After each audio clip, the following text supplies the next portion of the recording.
Bonjour.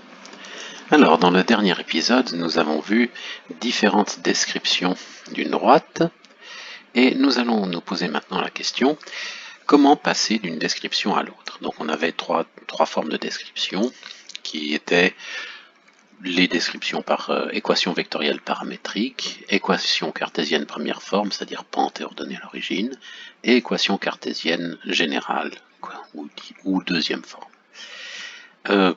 La question maintenant, c'est comment on passe de l'une à l'autre. Donc c'est extrêmement facile pour ceux qui manient un petit peu l'algèbre, qui ont l'habitude.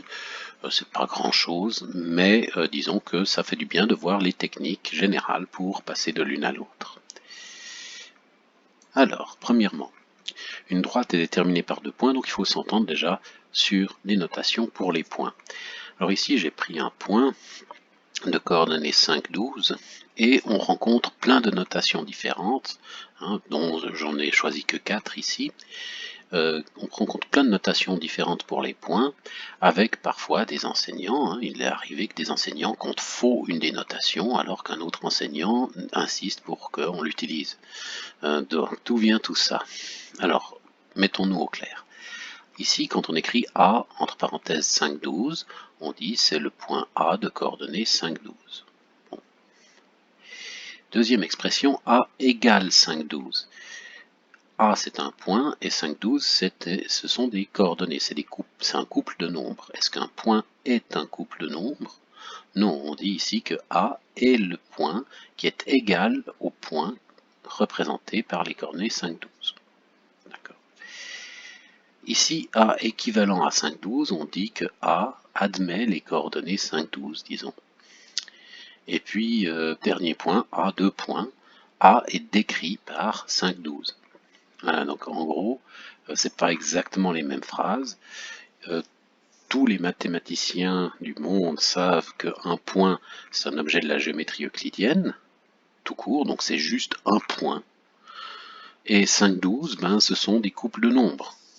Donc est-ce qu'un point est un couple de nombres? Non, pas vraiment, parce que ça dépend du choix d'un repère. Donc derrière ces coordonnées, il y a le choix d'un repère, donc d'une origine, de vecteurs de base, d'axes, si on préfère, d'unités sur les axes. Et donc les points ne sont pas des coordonnées. Ils sont représentés par des coordonnées, ils sont égaux à des points qui sont représentés par ces coordonnées, ils sont décrits par ces coordonnées, etc. Donc il y a plein de notations différentes selon les habitudes de chacun, et des enseignants insistent pour utiliser la première notation exclusivement, et contre faux la deuxième, alors que d'autres diront il faut absolument utiliser la deuxième et compter faux la première. Donc ça malheureusement c'est toujours la même chose en histoire des sciences. Il y a des habitudes qui ont la vie dure et ces habitudes ne sont justifiées par rien si on comprend ce qu'il y a derrière. Si on ne comprend pas ce qu'il y a derrière, en effet, il y a un problème, mais que l'on explicite les choses. Donc moi j'utiliserai ici, dans ce qui va suivre plutôt la première notation, peut-être parfois la deuxième de façon implicite. Je ne prendrai pas la troisième parce qu'elle est lourde pour pas grand-chose. La quatrième, j'ai peur qu'on confonde un peu avec la description des droites ou des autres objets de ce genre-là, même si c'est exactement la même chose en fait. On aura D, 2 points et une description. Voilà, A, 2 points et une description, ça revient au même. Donc, plein de descriptions possibles d'un point, je choisirai celle-ci, mais je sais que toutes les notations sont bonnes pourvu qu'on sache ce qu'elles recouvrent. Donc, prenons un deuxième point. Alors, A qui a les coordonnées 5, 12, B qui a les coordonnées 7, 13, et on a une droite D là qui passe par ces 2 points là. Alors, révisons un petit peu nos constructions. Avec ces 2 points, on peut construire le vecteur directeur, et n'importe quel multiple non nul d'un vecteur directeur est encore un vecteur directeur. Donc ça revient à ces calculs ici. Le vecteur directeur de coordonnées Vx, Vy, c'est par exemple le vecteur AB qui est au B-OA, qui est la différence des composantes des points, des coordonnées des points pour donner les composantes du vecteur. Ici c'est ça, ce qui nous donne le vecteur de 1. Une autre caractéristique de cette droite, c'est le vecteur normal. Un vecteur normal, c'est n'importe quel vecteur perpendiculaire non nul à la droite. Donc ici on note parfois pour ce vecteur nx, ny, on rencontre ça, ou AB tout court, petit a, petit b, comme composante du vecteur. C'est par exemple le vecteur directeur perp, VD perp, vecteur perpendiculaire au vecteur directeur de même norme et qui forme un repère positivement orienté, donc ici moins Vy, Vx, et donc pour cet exemple-là, moins 1, 2. Mais ça, c'est défini qu'à un multiple près, on peut choisir n'importe quel multiple de ça. La pente peut être calculée à partir des deux points, en faisant ce calcul-là, le rapport à la différence verticale sur la différence horizontale, ou Vy sur Vx, ou moins Nx sur Ny, et en l'occurrence c'est 1,5 ici. L'ordonnée à l'origine, c'est le point qui, c'est l'ordonnée du point dont de la droite dont l'abscisse est nulle, donc le point juste au-dessus de l'origine, la verticale de l'origine. Et puis ici on peut le calculer de façon assez simple. On sait que y ça doit être la pente fois x plus l'ordonnée à l'origine. On n'a qu'à remplacer par un point que l'on connaît, ici 5, 12. Et puis on connaît la pente, on vient de la calculer, ce qui nous fait que l'ordonnée à l'origine, c'est ici 12 moins 0,5 fois 5, c'est 9,5. À partir de ça, donc, à partir du vecteur directeur et du point A, par exemple, on peut déterminer une équation vectorielle paramétrique. xy, c'est les coordonnées du point 5, 12 plus lambda fois 2, 1, le vecteur directeur. Et lambda est un paramètre réel. Équation cartésienne deuxième forme, on prend le vecteur normal, il a les composantes AB, donc c'est les composantes d'une des équations cartésiennes deuxième forme, donc ça fait les coefficients devant x, ax plus by, puis il y a ce c à déterminer, mais on connaît un point de la droite, par exemple 5, 12, on n'a qu'à remplacer là-dedans x par 5, y par 12, a par moins 1, b par 2, et on trouve c. C, c'est ça. En l'occurrence, ici, ça fait moins x plus 2y, moins 19 égale 0. Équation cartésienne première forme, ou plutôt équation qui fait intervenir la pente. Alors, c'est cette forme, y égale mx plus h. M, on l'a calculé, c'est 0,5. H, c'est 9,5. Donc ici, ça nous fait y égale 1,5 de x plus 19,5. Alors, on pourrait, ces descriptions ne sont pas uniques, mais il y a un gros problème dans ces descriptions, c'est qu'on pourrait prendre n'importe quoi, n'importe quel multiple, mais il y a un truc, on pourrait quand même se restreindre aux vecteurs directeurs unitaires et aux vecteurs normaux unitaires. Alors voilà des choix de vecteurs directeurs et normaux qui sont unitaires. Il y a quand même deux possibilités, plus ou moins, les deux réponses qui sont là. On peut changer tous les signes, ça restera un vecteur directeur. On peut changer tous les signes, ça restera un vecteur unitaire. Mais au moins, il ne se modifie pas quand on change la distance entre A et B. Donc ça rend les choses un peu plus uniques. Il y a des petits... Vous voyez qu'on a très vite des divisions et des racines qui se cachent avec les vecteurs directeurs et les vecteurs unitaires, donc ça fait intervenir des nombres qui ne sont pas entiers. Donc on préférera utiliser des descriptions avec des nombres entiers si on peut, ou des fractions si on peut, et puis sinon, tant pis, on fait avec ce qu'il y a. Et ça ne pose aucun problème. Donc une remarque d'abord, on sait que... Comment est-ce qu'on sait que les droites sont horizontales? Par exemple, à quoi ressemble une droite horizontale? Pour l'équation vectorielle paramétrique, il s'agit de Vy qui est 0. Il n'y a pas de déplacement vertical, donc Vy est nul ici. Donc on repère une équation vectorielle paramétrique de cette forme. Pour une équation cartésienne première forme, y est une constante, y égale h. Voilà. Et pour une équation cartésienne deuxième forme, c'est à peu près pareil. Il n'y a pas de terme, il n'y a pas de x qui apparaît. Il n'y a pas de x qui tienne. Pour les droites verticales, on a plutôt ce genre de description. Alors Vx est nul, du coup il n'y a pas de déplacement horizontal, tout déplacement se fait verticalement.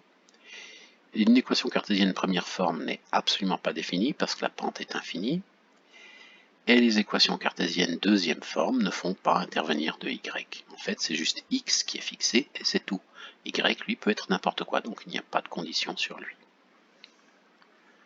Alors passons maintenant à une équation vectorielle paramétrique et qu'on veut transformer en équation cartésienne, première et deuxième forme. Alors voici un choix quelconque, hein. J'ai choisi le point 1, 2 comme un point x, y, k, hein, comme un point, disons, du plan, et le vecteur directeur 1, moins 1. Voilà ce qui nous donne cette droite ici. Et maintenant,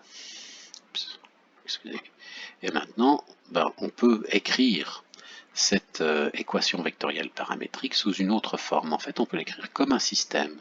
Ça ne change rien, hein. On est juste en train d'expliquer ce qu'est la première composante. La première composante, c'est x qui est égal à 1 fois lambda fois 1. Et y, la deuxième composante, c'est y égale 2 fois lambda fois moins 1. Donc on peut écrire ceci sous une forme de système.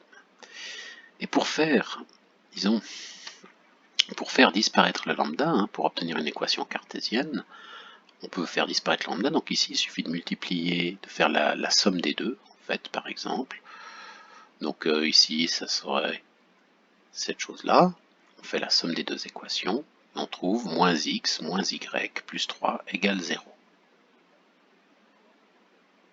On obtient ainsi une équation cartésienne de la deuxième forme, pas de souci. Même chose pour une équation cartésienne, une autre façon de le faire, ça aurait été tout simplement de prendre le vecteur directeur et un point. On connaît un vecteur directeur, on connaît un point. Le vecteur directeur, on peut en déduire un vecteur normal qui est 1, 1. Et ici, ça nous fait 1 fois x plus 1 fois y moins 3 égale 0. Alors entre moins x moins y moins plus 3 égale 0 et x plus y moins 3 égale 0, c'est la même droite, c'est juste une multiplication par moins 1, et ça ne change rien. Pour les équations cartésiennes première forme, alors l'idée c'est simplement, par exemple, de reprendre celle-ci, de reprendre l'équation cartésienne deuxième forme et d'isoler le y. Voilà, c'est fait, ça fait y égale moins x plus 3. Autre possibilité, c'est de calculer la pente et l'ordonnée à l'origine. Alors la pente, elle est donnée par Vy sur Vx, donc ici ça fait moins 1, et l'ordonnée à l'origine, on pouvait revoir les calculs précédents, hein, c'est YA moins MXA, M c'est Vy sur Vx, donc ici ça nous fait 3. Et donc on obtient la même réponse. Ce sont deux chemins différents, hein, pour chacune qui fonctionnent. On peut essayer de prendre d'autres valeurs, par exemple. Prenons un vecteur directeur 5 moins 1. Vous pouvez mettre sur pause et regarder les calculs. On peut prendre le vecteur directeur 3, 1, 3, 1, par exemple. Voilà, 3, 1. Et puis, je vous laisse admirer les calculs. Tout est valable, hein. Vous pouvez regarder tous les calculs, tout va fonctionner de la même façon. Donc si un ordinateur y arrive, n'importe qui y arrive. Changeons le point XA, alors prenons par exemple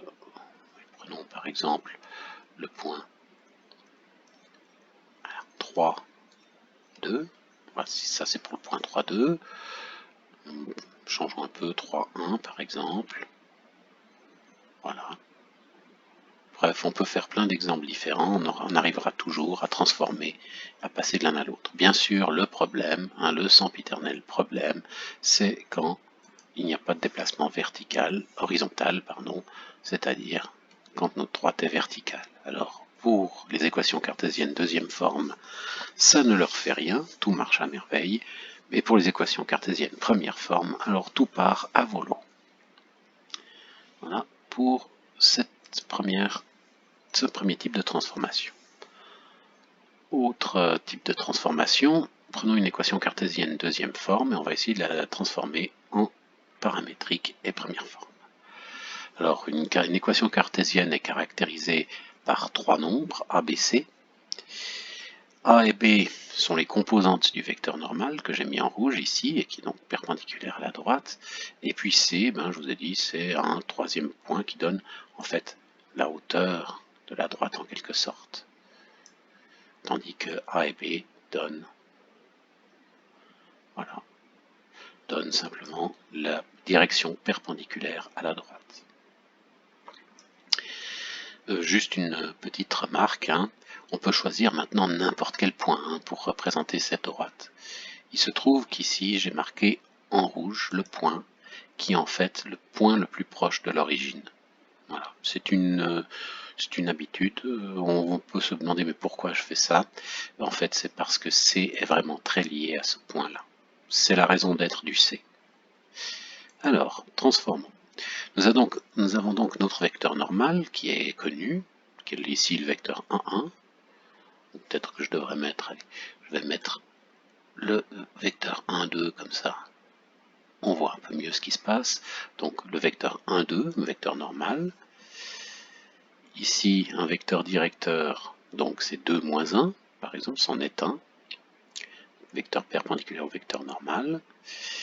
On va choisir un point quelconque maintenant. Alors, il y a deux possibilités pour choisir un point, deux possibilités simples. Dans cette équation, c'est de prendre x égale 0, puis on détermine y, ou y égale 0, puis on détermine x. Le problème, c'est qu'il faut bien faire attention à ne pas diviser par 0. Donc, par exemple, concentrons-nous sur B. Si B est différent de 0, je pose x égale 0, et on trouve le point 0, 1, 5. 1,5, 0, 1,5. Et puis si B est nul, on peut choisir un autre point. Par exemple, cette fois-ci, C devrait être non nul, pourvu que ça représente une droite. Donc, si ça représente une droite, A et B ne peuvent pas être tous les deux nuls, hein, c'est un petit peu un problème.